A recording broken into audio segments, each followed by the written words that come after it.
Hey everybody, this is Ready State Loop. I'm Eric, and I'm Justin, we're here to talk video game consoles.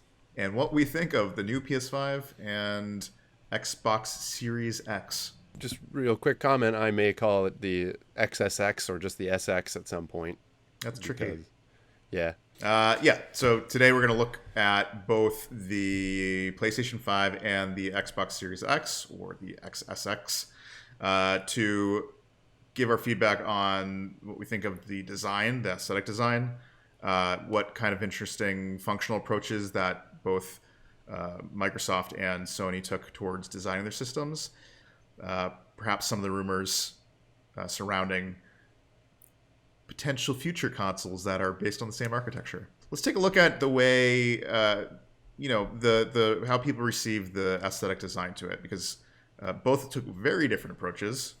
Um, Eric, Yes.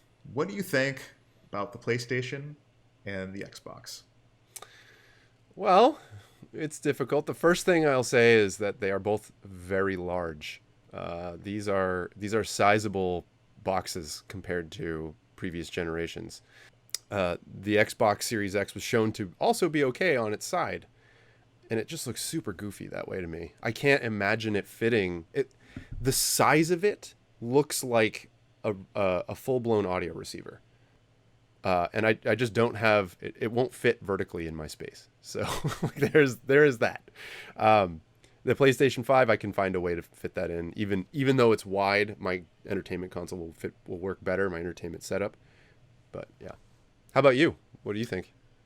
I mean, I think both consoles took kind of broke the mold on console traditions, which is a step away from where they were on the last generation. Sony is pushing that like futuristic design, and I think it aligns with their sort of language around the PS5, which is the future of gaming, and they're sort of selling this idea of the future. Um, Microsoft, it reads very utilitarian in its approach. They're not doing anything fancy or strained design language wise. It's just going, here's a big friggin' box that probably, like you said, stacks in size wise to like an AV receiver. So, Eric, Yes. what sort of functional design observations did you make of the console? Let's start with the PlayStation 5. The PlayStation 5, sure. Yeah, functionally, the thing that stood out to me when I saw it immediately was, oh man, those fins are all there for heat. That's all just to get rid of heat. The functional element there is to ensure that nothing kind of gets up to the box and can seal the holes where the heat is escaping through the vents. So yeah, how about you? What do you have anything to say about the PS5 or add to that? Yeah, my take on the PS5, I think for the most part, and this actually is for both consoles, both of them need to move large volumes of air. They're running much more powerful console than the PS4 or Xbox One ever was. These are two consoles that are pushing a lot more power, and the need to dissipate heat is going to be extremely necessary for both of them. I think the more interesting conversation is going to be around the Series X, Yeah, yeah. due to the way they are handling the chipset that they're using. They are squeezing as much power out of it as possible, and as a result, they need to dissipate a lot of heat. Um, so they built a box that is meant for that purpose, and I almost think that purpose only. So, Eric, what are your kind of like observations about how they designed their box to handle heat dissipation? Yeah, the first thing that came to mind when I saw it was the older trash can Mac Pro, because they did a very similar overall heat design where they had the top like fans kind of in the sides and whatnot, but the whole point was that they would suck air from the bottom and push air through the top. The Xbox Series X seems to have been designed with that sole purpose in mind, so that everything just all of the air comes in through the bottom and just goes right out through the top. What's interesting to me is that they did anticipate that people would actually just put down a textbook or some other large flat object on the top of the console, thereby blocking the fan, which would trap all the heat. But in the back of the console, in pictures that they've shown of the back of the console, you see at the very top of it is a little kind of rectangle very close to the top. That it seems to line up directly with the fan. So they have this extra exhaust port in case someone does happen to block it. Everything does seem to be focused in the design of the console to just usher heat up and out. It was like primary problem. We got to get this thing cooled down. How about you? Do you have anything to? I think you can read from their design language that Microsoft was challenged by heat dissipation from the get-go. I've never seen a console so design focused on getting air outside of or out and around their components. So they took on a couple of interesting challenges when building it, which is part of which was splitting the board. So I believe their I/O and their power circuits are on a totally different board, connected by a bunch of ribbon cables to their main SoC and supporting components. So what you can get is like a sandwich of components with a heatsink in the middle for the main processor, and then the air channeling up through the middle of it. Like, it is not cheaper to do that. That adds to their BOM costs. So it seemed to me that from the get-go, they're like, we have a problem with heat. And so you get a weird design and you get a limited design, I think, on that approach. I think the real question will be is, given that they are pinning the CPU speeds, how well does it actually hold up to real-world environments? Yeah. So the PlayStation 5 Digital Edition. Yeah. What was Sony thinking with this?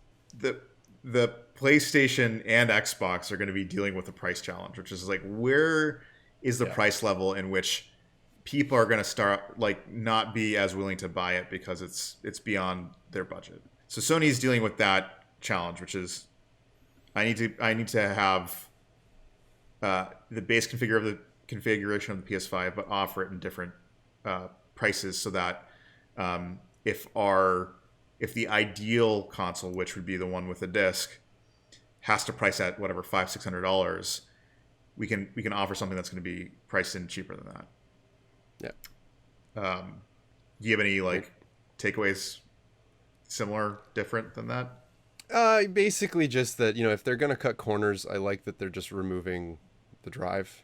They probably almost guaranteed have numbers as to how many people are actually using the drive. But given the number of services that are all streaming at this point, which is basically everything, a lot of the services kind of are handling that side of the media problem. So they're likely seeing a decrease in the number of people that are using the drive itself. So for them to cut out the drive seems like a very logical option.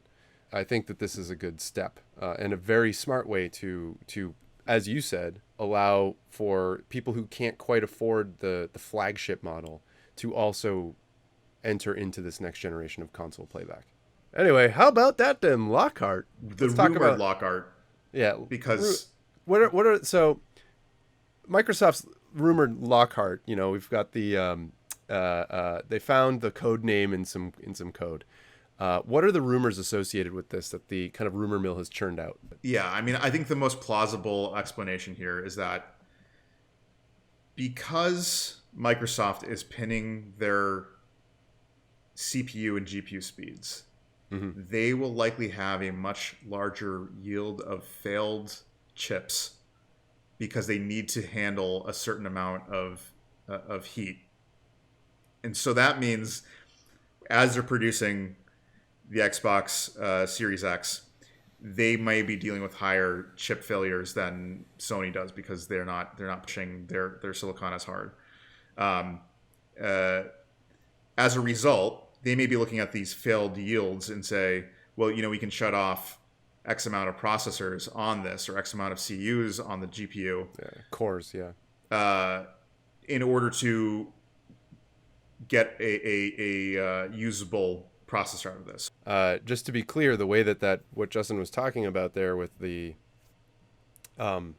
failure rates in terms of, in the CPU and GPU fabrication, that silicon fabrication process where you're actually putting together the chips.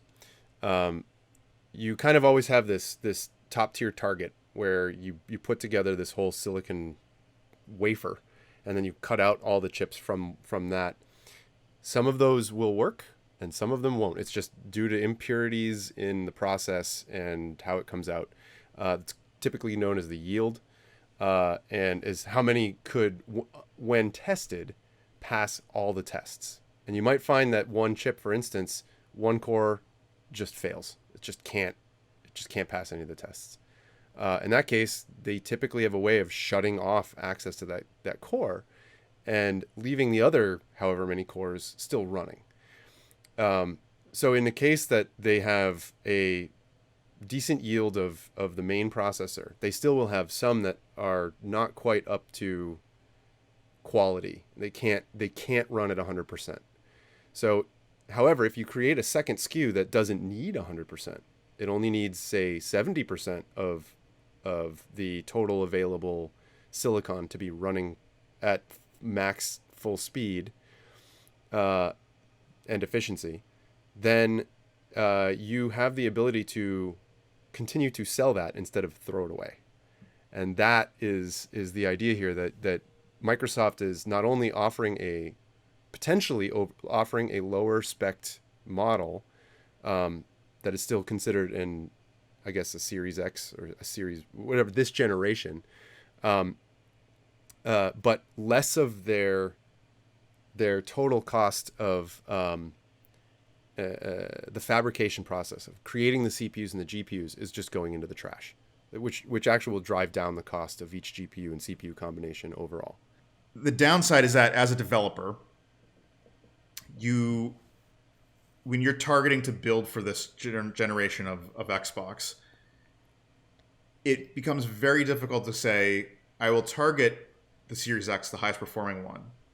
What's more likely to happen is they're going to target the 6 to 8 teraflop performing system, make sure it works well on that, and then bump up to the Xbox Series X. What it seems Microsoft's positioning for is saying, like, these additional 20, 30% CU cores or CPU performance or whatever it is then becomes more primarily focused on bumping frame rates, bumping possibly resolution. Yeah, resolution, and then maybe things like, well, we can enable ray tracing on this version, but on the Lockhart version, we'll have baked-in lighting models instead. The concern here is that the games will not make the most of the hardware available. Right.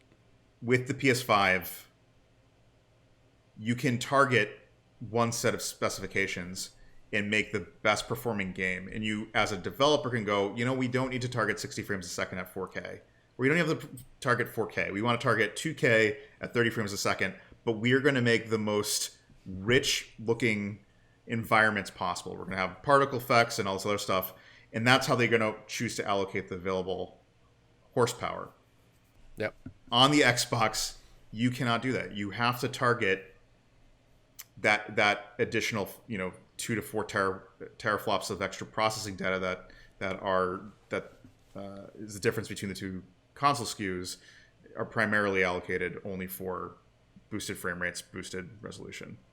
Yeah. I mean, to put it simply, it is easier as a developer to make a game fit a certain box size and then expand it, add features, than to go in and say, we're going to design for the bigger box and then try to squish it down and carve out things here and there and try to hyper optimize to make it also a decent experience on a smaller box. If this turns out to be true with the Lockhart SKU, that a developer would target the Xbox Series X and then probably hire a third-party team to come in and do like a port to the whatever the Lockhart becomes.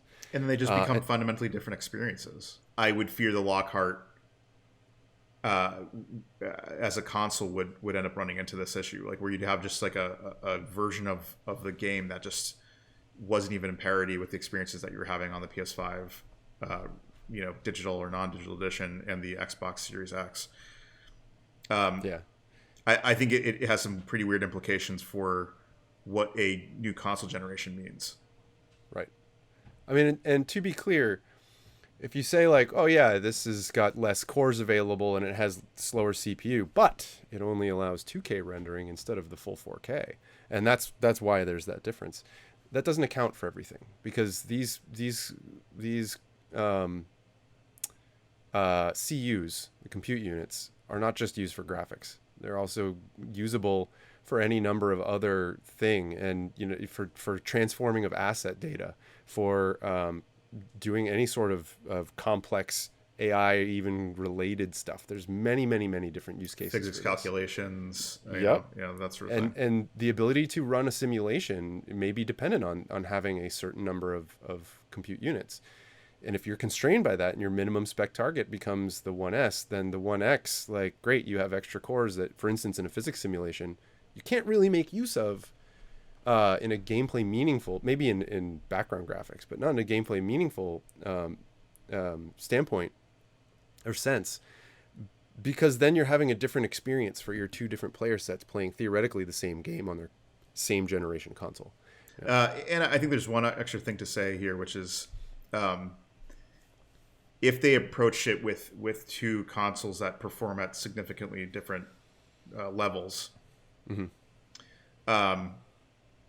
if say a developer made a PS5 a Series X game that say used ray tracing as a main gameplay mechanic, using reflections and shadows accurately that could work into like physics puzzles or who knows what.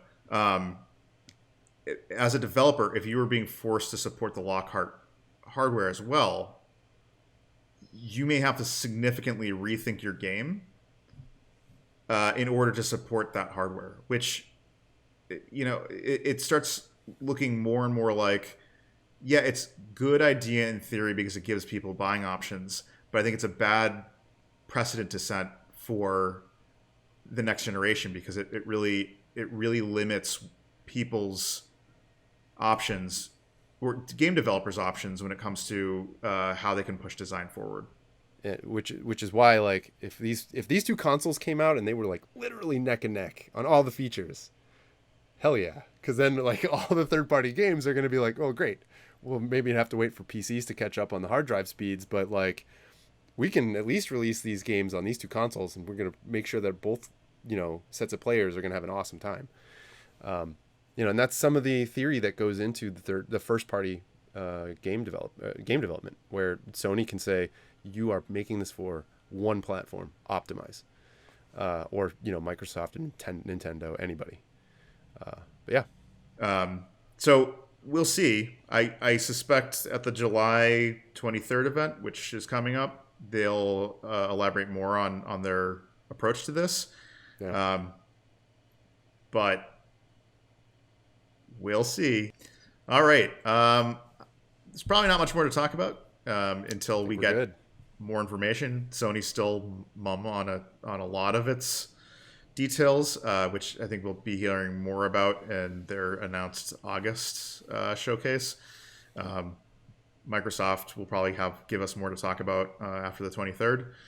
So we'll probably talk to you then. Yeah, looking forward to it. Take care, everybody. If you like Love you this, all. Be safe. Be well. like, subscribe, give us comments. All the things, yeah. We love the comments. Send us love letters, emails. I'll give you Eric's email at the end of this. Oh, great. And his physical address. Awesome.